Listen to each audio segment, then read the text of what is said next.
Hello दोस्तों, अस्सलाम वालेकुम। आज की इस वीडियो में खुशामदीद। और मैं हूं शाहिद खान और आप लोग देख रहे हैं मेरा YouTube channel Mysore tech TV.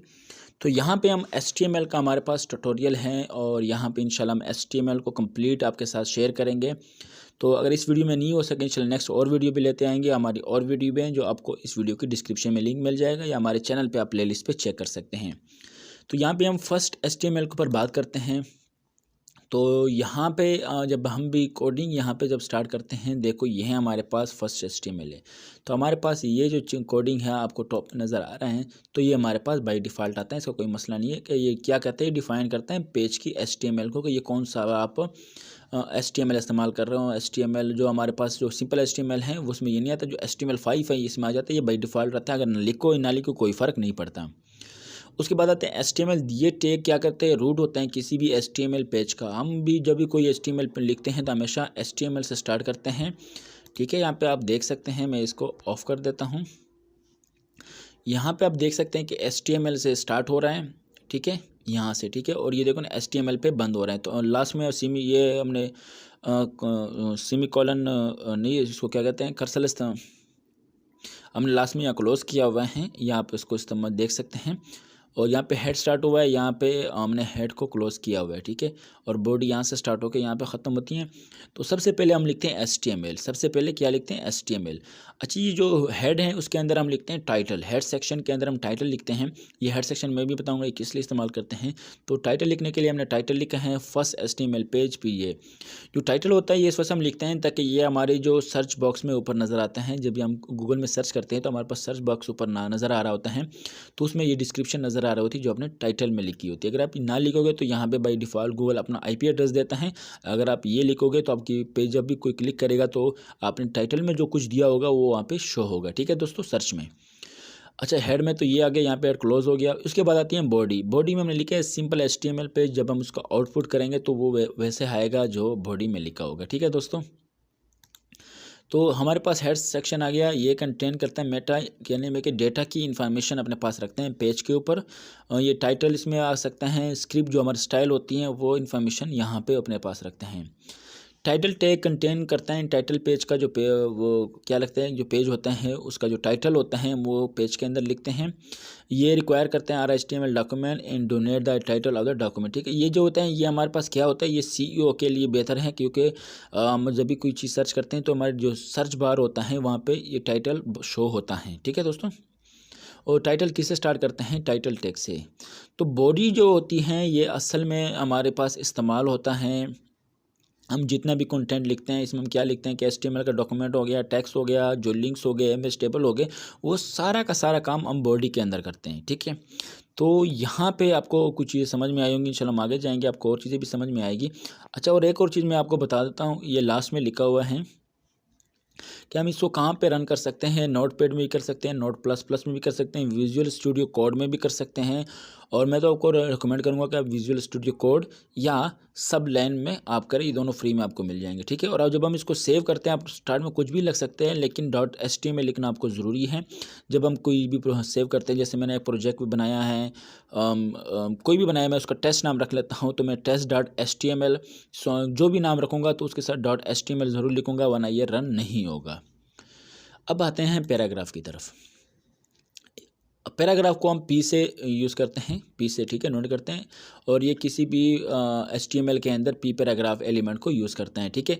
तो पैराग्राफ जो एलिमेंट होता है वो किससे स्टार्ट होता है, P से, और क्लोज किससे होता है, स्टेरिक P से, ठीक है। स्टेरिक का इस्तेमाल हुआ है इसके साथ और फिर P हुआ है, ठीक है। तो स्टेरिक P से ये क्लोज होता है। अब यहाँ पे आप देख सकते हैं कि ये तो सेक्शन, तो ये हमारे पास बाई डिफ़ॉल्ट, अगर ये आप ना लिखो कोई मसला नहीं है, ठीक है। तो मैं इसको यहाँ पे काट देता हूँ। देखो हमने वहाँ से ऐड सेक्शन काट दिया, जब आउटपुट लेंगे इसको वही है, कोई फ़र्क नहीं पड़ा, ठीक है दोस्तों। तो P लिखा है, this is the first paragraph starting P and this is the first second paragraph starting P। तो यहाँ पे देखो, यहाँ से स्टार्ट हो रहा है, यहाँ पे क्लोज हो रहा है, और यहाँ पे स्टार्ट हो रहा है, यहाँ पे क्लोज हो रहा है। तो ये हमारे पास पैराग्राफ है। हमने बताया कि एक पैराग्राफ यहाँ से स्टार्ट होकर यहाँ पे स्टेरिक P पे क्लोज होता है। यहाँ से HTML स्टार्ट हो रहा है तो सबसे लास्ट में क्लोज हो रहा है, फिर बॉडी स्टार्ट हो रहा है, फिर उससे बॉडी क्लोज हो रहा है, ठीक है। तो हमने ये बताया हुआ है कि बॉडी यहाँ से लेके यहाँ तक के HTML के अंदर सब कुछ आता है। तो ये तो हो गया हमारे पास पैराग्राफ, इसके लिए हम पी का इस्तेमाल करते हैं। हेडिंग टैग के लिए हम क्या इस्तेमाल करते हैं, हेडिंग टैग के लिए हमारे पास 1 2 3 4 5 6 तक होते हैं, ठीक है।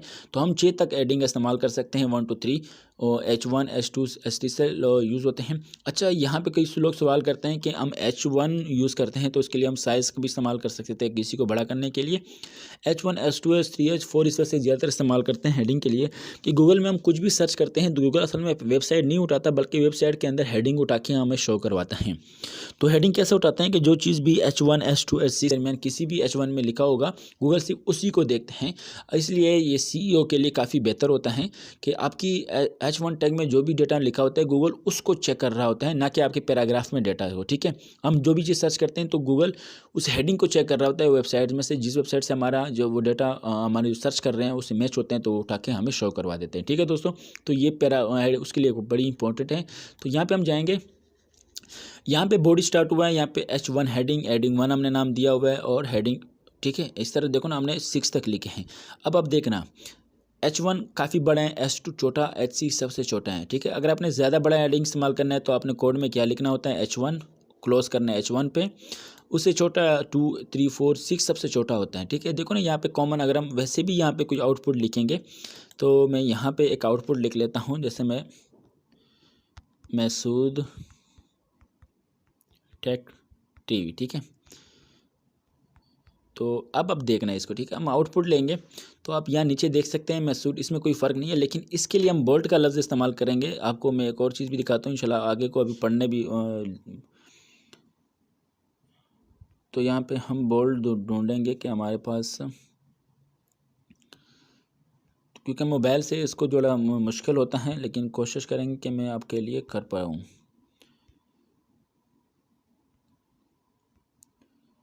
तो यहाँ पे ये हो गया, ठीक है, मिल गया मुझे B, ठीक है।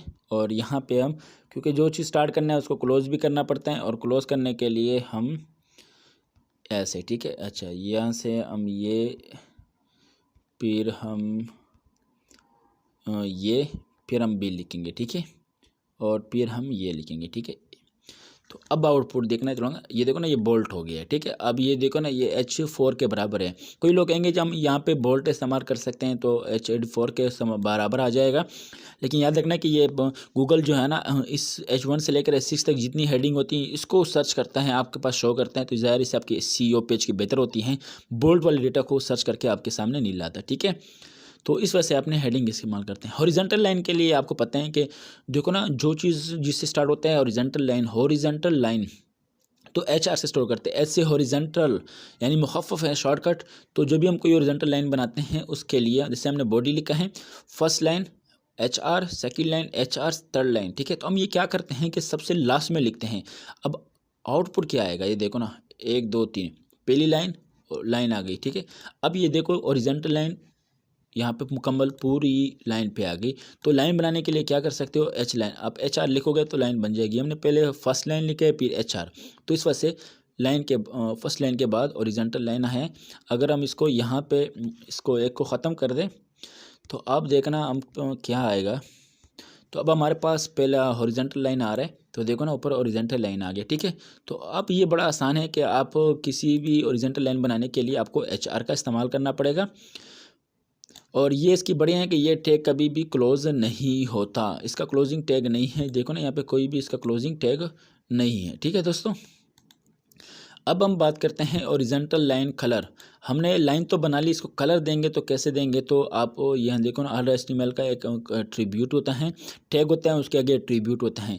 तो जैसे P होता है P क्लास का CLS। अब यहाँ पे मैं आपको बताऊँगा, ये देखो ना, ये आउटपुट देखेंगे, ये देखो ना, लाइनें बनी हैं और हर एक का डिफरेंट कलर हैं। अब ये कलर कैसे देते हैं, बॉडी लिख दिया हमने यहाँ तक, ठीक है, बॉडी, और बॉडी फर्स्ट लाइन, फिर लिखा हॉरिजॉन्टल लाइन, ये देखो ना यहाँ से स्टार्ट हो रहा है, ठीक है। यहाँ पे आपको नज़र आ रहा है HR, ये हॉरिजॉन्टल लाइन के लिए आ गया, ये टैग हो गया, ये इसकी एट्रीब्यूट है, ठीक है। HR के अंदर लिखा है colour is equal to red, कि HR बन जाए उसका कलर क्या हो, रेड।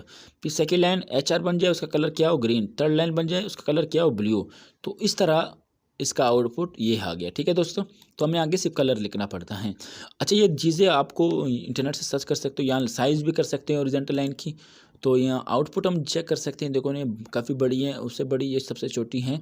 तो कोड में हम क्या करते हैं, ये देखो ना फर्स्ट लाइन, पहले देखो ना HR ओरिजेंटल लाइन आ गया हमारे पास, कलर क्या है उसका रेड, फिर साइज़ आ गया HR कलर ग्रीन साइज़ 30। तो यहाँ पे आप परसेंटेज भी लिख सकते हो और पिक्सल भी लिख सकते हो, अगर आप कुछ भी नहीं लिखोगे तब भी चल जाएगा। ठीक है दोस्तों, ये हो गया हमारे पास, कलर लिखना है और साइज़ के लिए साइज़ लिखते हैं। अब जैसे हमने साइज़ और विड्थ भी कर सकते हैं, विड्थ के लिए तो आपको ज़ाहिर है हम विड्थ का इस्तेमाल करते हैं। ये देखो ना कलर आ गया रेड, साइज़ 10, विड्थ हो गया। अब इसका आउटपुट देख सकते हो कि हमने साइज़ कितना दे सकते हो, हाइट कितना और लेंथ कितना। ठीक है, तो ये दोनों प्रॉपर्टी हमने इस्तेमाल की, देखो ना इसको छोटा किया हुआ है। ठीक है, तो यहाँ पे आप ओरिजेंटल लाइन का रंग के साथ साथ आप उसका लाइन पोजीशन हर चीज़ सेट कर सकते हो। टेक्स्ट फॉर्मेटिंग आउटपुट में दिखाता हूँ, देखो ना अंडरलाइन आया हुआ है, अंडरलाइन ये फॉर्मेटिंग होती है। इटालिया का आया हुआ है तो फॉर्मेटिंग करते हैं। पहला चीज़ बोल्ट, मैंने आपको पहले भी अभी इस्तेमाल किया था। बोल्ट के लिए हम बी का इस्तेमाल करते हैं और क्लोजिंग टैग भी लगाते हैं। क्लोजिंग टैग क्यों लगाते हैं, जैसे बोल्ट हुआ है और यहाँ पे ये क्लोज हुआ है, हमने प्रोग्राम को कंपाइलर को बताया हुआ है कि हमारा बोल्ट का जो डेटा है वो यहाँ से स्टार्ट होकर यहाँ पे ख़त्म हो रहा है। ठीक है, अगर हम बोल्ड नहीं लिखेंगे उनको पता भी नहीं चलेगा। ठीक है, जैसे मैं अपना यूट्यूब चैनल का नाम लिख लेता हूँ, एक दफ़ा सब्सक्राइब ज़रूर कर देना अगर आपने अब तक सब्सक्राइब नहीं किए हैं। तो यहाँ पे देखो ना कि अब सी बोल्ट यहाँ से स्टार्ट हो गया, यहाँ पे आ रहा है, मतलब ये है कि इसके दरमियान जो डेटा होगा उसको बोल्ड कर देना। फिर बी आर किस लिए इस्तेमाल होता है, लाइन को ब्रेक करने के लिए, ब्रेक लाइन। ठीक है, आई किस लिए इस्तेमाल होता है, इटालिक। देखो ना बोल्ट से पहले किसी से स्टार्ट होता है, बी से तो बी इस्तेमाल हुआ, इटालिक किस से स्टार्ट होता है, आई से तो आई लिखा है। अंडरलाइन किस से स्टार्ट होता है, यू से तो यू इस्तेमाल हुआ है। ठीक है, तो यहाँ पे आप देख सकते हैं। ठीक है, बी आर जो होता है ये हमारे पास होता है लाइन को ब्रेक करने के लिए, नेक्स्ट लाइन में आने के लिए। ठीक है, देखो ना ये हमारे पास आ गए। तो अब यहाँ पे देख सकते हो, पहले में बोल्ट हुआ है, दूसरे में इटालिक हुआ है, तीसरे में अंडरलाइन हुआ है और चौथे में क्या हुआ है, बोल्ड भी हुआ है, अंडरलाइन भी हुआ है, इटालिक भी हुआ है। ठीक है, और ये देख दिस इज अ ब्रेक। अब यहाँ पे देख सकते हो ये बोल्ड भी है, इटालिक भी है और अंडरलाइन भी है, तीनों कॉमन आ गए। ठीक है दोस्तों, अब आते हैं हमारे पास टेक्स्ट फॉर्मेटिंग हो गया। स्पेन टैग क्या होता है, ये आपको यहाँ पे आउटपुट दिखाऊंगा कि स्पेन टैग का मतलब है कि जो डेटा हम जिस तरह लिखते हैं वो वैसे ही शो होता है, इसमें कोई तब्दीलियाँ नहीं आती। ठीक है, तो यहाँ पे देख सकते हैं this tag is used to grouping and applying style in the inline element. This tag is similar to the div tag to see different between the two, check next output. ठीक है, तो जैसे मैं यहाँ पे देखो ना, मैं यहाँ पे स्पेस दे देता हूँ, आउटपुट देख सकते हैं। तो ये स्पैन होता है इस्तेमाल करने के लिए, किसके लिए इस्तेमाल करते हैं कि this tag similar to div होता है, ये किसी भी ग्रुपिंग या उसके लिए एलिमेंट के लिए इस्तेमाल करते हैं हम।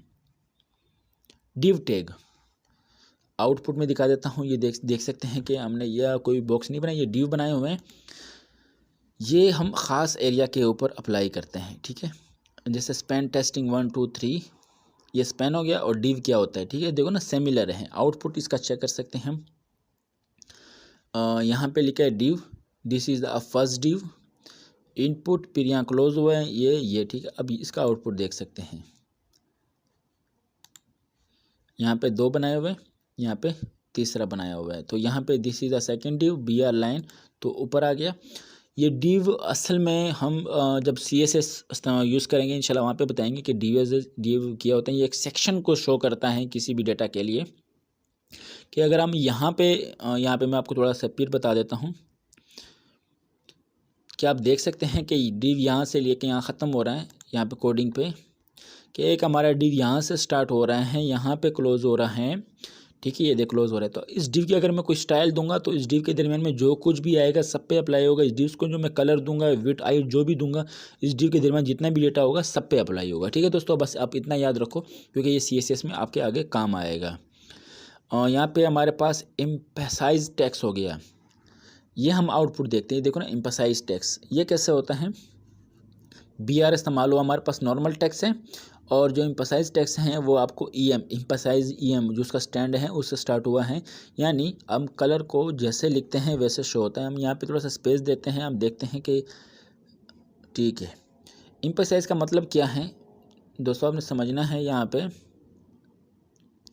कि आउटपुट चेक कर सकते हैं। ये थोड़ा सा एम्फसाइज हुआ है, ये देखो ना, ये नॉर्मल टेक्स्ट है, इसमें एम्फसाइज टेक्स्ट हुआ है, थोड़ा सा स्टाइल उसका डिफरेंट किया हुआ है। इसमें जैसे हम बोल्ड करते हैं, इटालिया करते हैं, ऐसे एम्फसाइज टेक्स्ट भी कर सकते हैं। स्मॉल टेक्स्ट किस लिए इस्तेमाल होते हैं, हम आउटपुट देखते हैं कि किसी भी चीज़ को स्मॉल करने के लिए, देखो ना ये बड़ा स्मॉल है, तो स्मॉल के लिए सिंपल स्मॉल ही लिखना पड़ता है। तो स्मॉल टेक्स्ट के लिए हम क्या करते हैं, पहले तो हमारे पास सिंपल टेक्स्ट आ गया, देखो ना, बाकी हर चीज़ देखो ना, यहाँ HTML उसमें आ रहा है, यहाँ पे भी देखो HTML बोर्ड, ये कॉमन, ये हेडिंग हम उसके लिए इस्तेमाल करते हैं। हेडिंग के अंदर हम टाइटल लिखते हैं, ठीक है। अब इस चीज़ को इतना ज़्यादा ना ले, अगर आप पेज के अंदर लिख भी ना दो कोई मसला नहीं आता, हेड टैग या टाइटल को। BR आ गया। अब ये देखो ना, स्मॉल के लिए हमने क्या किया हुआ है, स्मॉल का इस्तेमाल किया हुआ है और स्मॉल को क्लोज किया हुआ है, बड़ा सिंपल है। अब देखो ना, अब इसके बाद आएगा हमारे पास मार्क टैग, तो मार्क के लिए भी हम मार्क का ही इस्तेमाल कर रहे हैं। अब मार्क क्या करते हैं, देखो ना, मार्क किया हुआ है, किसी भी चीज़ को मार्क करना, अब ये बड़ा ज़बरदस्त है। अब ये देखो ना, BR इस्तेमाल किया है हमने, मार्क आया हुआ है, सिंपल आ गया, फिर मार्क आया हुआ है, दिस इज़ अ मार्क, ठीक है। हमने क्या किया है कि दिस को हमने मार्क किया हुआ है, और ठीक है, देखो ना, मार्क आया, आउटपुट क्या आई है इसकी, ये, ठीक है। और यहाँ पे इसकी कलर भी आप कर सकते हैं, हम कलर चेंज करने की कोशिश करते हैं।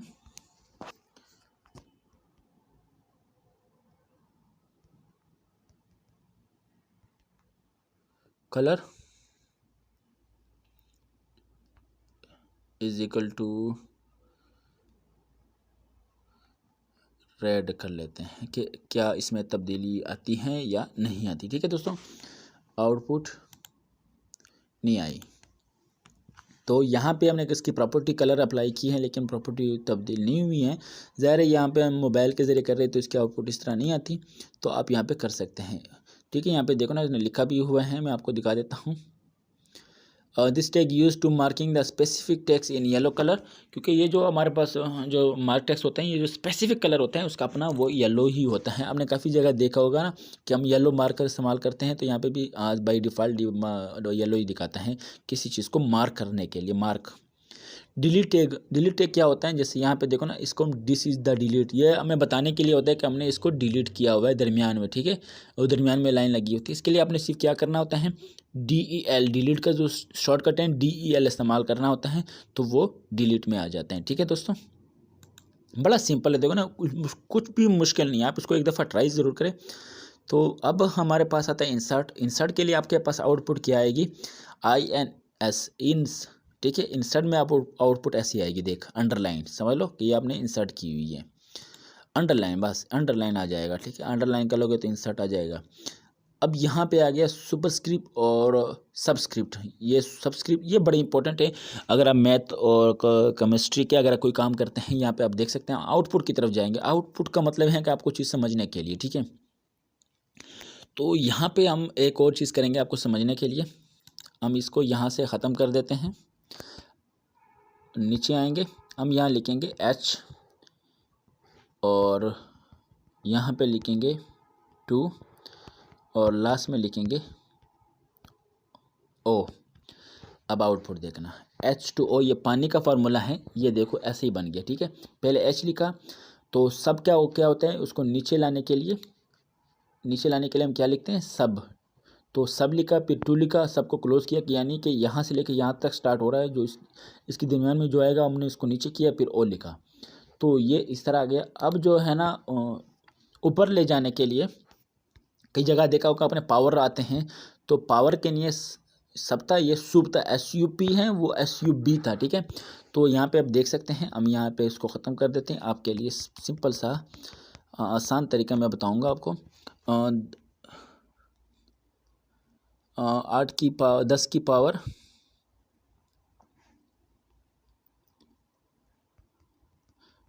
पावर 2 किसके बराबर हैं,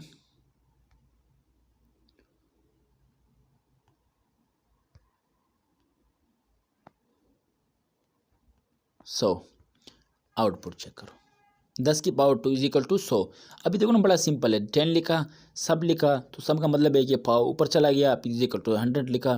तो अब इस तरह सब SUP है, सब सुपर से आता है, और एक आता है, ये देखो ना, सुपरस्क्रिप्ट और सबस्क्रिप्ट, सब नीचे आते हैं, सुपर ऊपर आते हैं। स्ट्रॉन्ग में क्या करते हैं, स्ट्रॉन्ग, तो स्ट्रॉन्ग में आप देख सकते हैं ये थोड़ा सा बोल्ड किया हुआ है। बोल्ड के लिए सब के लिए आप क्या इस्तेमाल करते हो? स्ट्रॉन्ग के लिए STR स्ट्रॉन्ग। बड़ा सिंपल है, आपने इसको सिर्फ यहाँ पे आप सीख सकते हैं। BR का आपको पता है कि हमने लाइन को ब्रेक करने के लिए, ये देखो ना लाइन 2, तो बस 1 लाइन 2 लाइन फिर BR ब्रेक हुआ, तो BR हम ब्रेक लाइन को ब्रेक करने के लिए। और इसके बाद हमारे पास S टैग है, तो S टैग का आउटपुट देख सकते हैं, ये दरमियान में डिलीट करने वाला ऑप्शन है, S इस्तेमाल हुआ है। और फिर हमारे पास Q टैग में Q इस्तेमाल होते हैं। एड्रेस टैग में ये देखो ना एड्रेस, तो इसमें क्या लिखा हुआ है? हमने एड्रेस लिखा हुआ है, एड्रेस यहाँ लिखा हुआ है, स्टार्ट किया हुआ है, उसके दरमियान में हमने एड्रेस लिखा हुआ है, बस कुछ भी नहीं किया। सिंपल, बहुत ही इजी है, बहुत ही आसान है, कुछ भी मुश्किल नहीं है इसमें। आप सीधे देखो ना सिटी टैग में क्या होता है, सिटी इस्तेमाल हुआ है, देखो ना सिटी लिखा हुआ है। तो क्या किया हुआ है यहाँ पे इसने, यहाँ पे इसने देखो ना CIT सिटी सीट, और यहाँ पे CIT सीट जो होता है इसने स्टार्ट किया हुआ है। और ये किस लिए इस्तेमाल करते हैं? This tag represent reference to the creative work, ये किसी भी इस मच भी include the title of work and URL reference which may be in abbreviate from the according to the conversion use for this. ठीक है, तो ये हम इस मकसद के लिए इस्तेमाल करते हैं, यहाँ लिखा भी हुआ है, तो इसमें मुश्किल कुछ भी नहीं है। तो यहाँ पे हमारे पास डेट ऑफ बर्थ भी है, डेट डेट हो गया, फिर ये हो गया, देखो ना यहाँ पे अब आउटपुट हम देख सकते हैं, देख इसके लिए क्या इस्तेमाल हुआ है? BDO DR RTR, this is a normal text TFE और2 BDO DR RTL right to left, this is a normal text left to right. ठीक है दोस्तों, तो राइट टू लेफ्ट के लिए देखो ना इसने ये इसको इस्तेमाल किया हुआ। इसमें कुछ भी अब नीचे आते हैं, सबसे इंपॉर्टेंट चीज़ है यहाँ पे हमारे पास और भी हैं, तो काफ़ी ज़्यादा है यहाँ पे। जो मुझे सबसे ज़्यादा पसंद आता है, मैं बहुत ज़्यादा इस्तेमाल भी करता था, तो वो मेरे पास होता था मार्की टैग। तो सिंपल मार्की है, आप ये देख सकते हैं आउटपुट, ये ऐसा रन कर रहा होता है। ठीक है, देखो ये देखो ना ऐसे ये न्यूज़ तरह रन करता है, ये मैं आपको बता देता हूँ। इंशाल्लाह बहुत और भी चीज़ें पढ़ेंगे, क्योंकि वीडियो काफ़ी लंबी हो जाएगी। इंशाल्लाह हम नेक्स्ट वीडियो में आपके साथ कुछ चीज़ें और भी पेश करेंगे। यूट्यूब ऑटो प्ले हो गया, यूट्यूब वीडियो इंटीग्रेशन हो गया, काफ़ी चीज़ें हैं यहाँ पे। यूट्यूब लूप्स हो गया, यूट्यूब रिमूव टाइटल हो गया, YouTube enable full screen, YouTube start form, YouTube multi, ये सारी चीज़ें हम आपको इस वीडियो में सिखाएंगे, तो आपने हमारे साथ लेना है। तो यहाँ पे मैं सिंपल मार्क्यू के लिए आपको उसको ट्राई करना है। मार्क्यू के लिए MRQOOQ मार्क्यू, फिर H1 इस्तेमाल किया, हेडिंग इस्तेमाल किया, इसको हमने मार्क्यू किया है। ये बाई डिफ़ॉल्ट इस तरह चलता है। ठीक है दोस्तों, तो इसके साथ साथ इधर एक तो अच्छा, यहाँ पे हमारे पास मार्क्यू राइट साइड से निकल सकता है, मार्क्यू अप नीचे से ऊपर, मार्क्यू स्लाइड भी हो सकता है, मार्क्यू स्क्रू अमाउंट हो सकते हैं। जैसे हमारे पास हो गया स्क्रू अमाउंट, हम आउटपुट करो, अब देख सकते हैं ये मार्क्यू है। ठीक है दोस्तों, तो इसमें क्या लिखा है? Marquee screw amount 20 behaviour alternative. तो ये बहुत चीज़ें इंशाल्लाह हम आराम से आगे सीखेंगे। आज की इस वीडियो आपको किस तरह लगी? तो ज़ाहिर है कुछ चीज़ें आपको समझ में आई होगी, कुछ नहीं आई होगी, फिर भी मैंने अपनी पूरी कोशिश की है। फिर भी आपको कोई सवाल है कमेंट बॉक्स में कर सकते हैं, लेकिन चैनल अब तक सब्सक्राइब नहीं किया तो प्लीज़ चैनल को सब्सक्राइब ज़रूर करें। हम आपके साथ नेक्स्ट वीडियो में ज़ाहिर होंगे। अब हमें इजाज़त दीजिए। एट द लास्ट, अल्लाह हाफ़िज़।